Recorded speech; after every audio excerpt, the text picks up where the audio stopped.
澳洲议会暂时通过全世界头一波人工智慧法案，规范讲这开讲机器人 ChatGPT 甲多片的产生器画图系统等等，有分4个风险等级，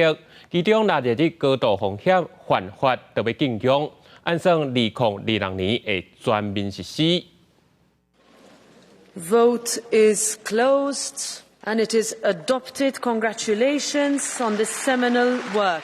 人工智慧法案文本起草人之一，而且负责监督协商的澳洲议会议员图多切拉接受祝福。这是全球上早出来人工智慧法案，以风险关系分级无法度接受高度风险、中等风险、甲极度风险，比如透过网络监视器掠人民影像用来开发并播辨识资料库，或者是用敏感的个人特征，比如政治立场、宗教信仰、种族或者是性倾向来建立身份辨识归类系统，伫工作场所、教育机构进行情绪辨识，根据个人特性或者行为进行社会评分等，拢是违反关系人类安全、生活或者是权利，拢被列为无法度接受者会完全禁用。As much as we can, the protection that they can trust